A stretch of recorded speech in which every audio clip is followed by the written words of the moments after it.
আল্লাহ নবীর কথাগুলো শুনে তারা মানার মতো মানছেন, এজন্য তারা বড় দামি হয়েছেন, শহীদের মর্যাদা তারা পেয়েছেন।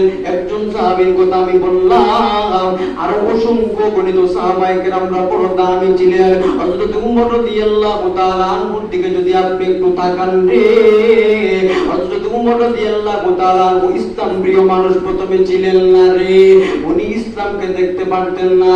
ওই সময় জাহিলিয়াতের যুগের মধ্যে প্রায় 17 জন মানুষ উচ্চ শিক্ষিত ছিল, তার মধ্যে থেকে একজন ছিলেন খাত্তাবের ছেলে ওমর। এত উচ্চ শিক্ষা ছিল না, আবু তালেব মিটিং করলো, মুহাম্মদের কল্লা যদি আনতে পারো 100টা লাল পুরস্কার দেওয়া হবে। কে পারবা কে পারবা?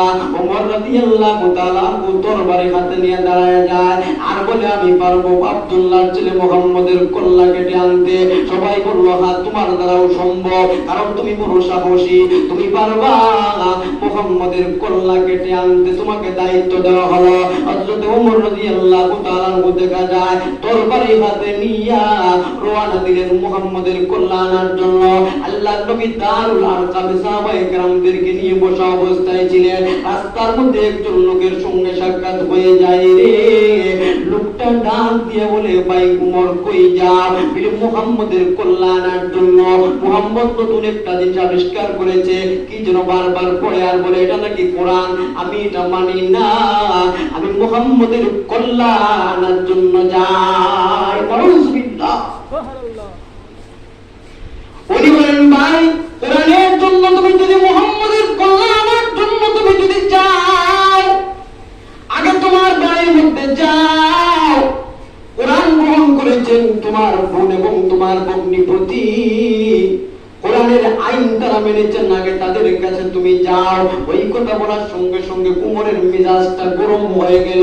উনি এখন আর মুহাম্মদের কল্লা আনার জন্য না গিয়ে বাড়ির উদ্দেশ্যে রওনা হলেন রে। বাড়ির মধ্যে যাওয়ার পরে উনি দেখেন বাহির থেকে আওয়াজ শোনা যায়, কোরআনের আওয়াজ শোনা যায়, কে যেন কোরআন পড়তেছে।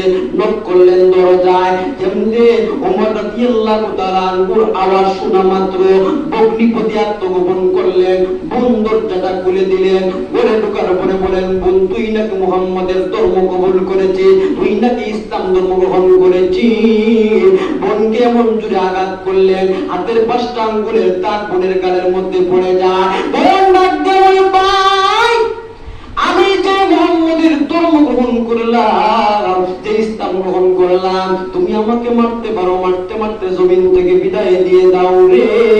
তারপরেও আমি যেই ধর্ম গ্রহণ করেছি এই ধর্ম থেকে পা পর্যন্ত পিছপা হব না। এবার উমর রাদিয়াল্লাহু তাআলা আনহুর দিলটা একটু নরম হয়ে গেল। কেন নরম হবে না ভাই? এদিকে মক্কার জমিন থেকে আল্লাহর নবী দোয়া করেন আল্লাহুম্মা আইজ্জাল ইসলাম বিহাদিল উমরাইন। আল্লাহ তুই উমর থেকে তুমি যে কোনো একজন উমরকে ইসলামের জন্য কবুল করে নাও। আল্লাহ খাত্তাবের ছেলে উমর রাদিয়াল্লাহু তাআলা আনহুকে আল্লাহ ইসলামের জন্য কবুল করলেন। ওই নবীজি এদিকে দোয়া করতেছেন, পাওয়ারফুল দোয়া, আল্লাহর কাছে দোয়া করতেছেন। এদিকে উমর রাদিয়াল্লাহু তাআলা আনহু বলেন বোন গো আমাকে একটু হাতের মধ্যে দে রে, আমি দেখি তোরা কি করেছিস। বলে না তোমার হাতের মধ্যে দেওয়া যাবে না, তুমি গোসল করে আসো। গোসল করার পরে উমর রাদিয়াল্লাহু তাআলা আনহুর হাতের মধ্যে যখন কোরআন দেওয়া হলো, সর্বপ্রথম উনি কোরআন নিয়ে গবেষণা করলেন, কোরআনকে দেখলেন আর বললেন বোন আমার আমাকে নিয়ে চলো মুহাম্মদের দরবারে। আমি মুহাম্মদের দরবারে যাব, আমি যাব কি আমি ইসলাম ধর্ম গ্রহণ করব। আল্লাহর নবী ওই সময় দারুল আরকামে সাহাবায়ে কেরামদেরকে নিয়ে বসা ছিলেন। উমর রাদিয়াল্লাহু তাআলা আনহুর ভগ্নিপতি খুবাইব রাদিয়াল্লাহু তাআলা আনহু আল্লাহর নবীকে নিয়ে দারুল আরকামের দিকে রওনা। দারুল আরকামে যাওয়ার পূর্বেই দেখা যায় সাহাবায়ে কেরামরা দেহরক্ষী অবস্থায় ছিলেন। তারা দেখেন উমর রাদিয়াল্লাহু তাআলা আনহু তরবারি হাতে নিয়ে আসে। হযরতে হামজা রাদিয়াল্লাহু তাআলা আনহু বলেন ইয়া রাসূলুল্লাহ ইয়া হাবিবাল্লাহ, ও আল্লাহর নবী ও বিশ্বনবী, ওমর দেখা যায় তরবারি নিয়ে আসতেছে মারার জন্য। আল্লাহর নবী বলেন আসতে দাও, ওমর আমাকে মারার জন্য আসে না, ওমর নিজে মরার জন্য আসতেছে। হযরত ওমর রাদিয়াল্লাহু তাআলা আনহু যখন দারুল আরকামের মধ্যে চলে যান রে, তরবারিটা ফালাইয়া আল্লাহর নবীর কাছে মাপ চান আর বলেন ইয়া রাসূলুল্লাহ ইয়া হাবিবাল্লাহ তরবারি দিয়ে আমাকে আপনি কতল করে ফেলেন আর আমি আপনার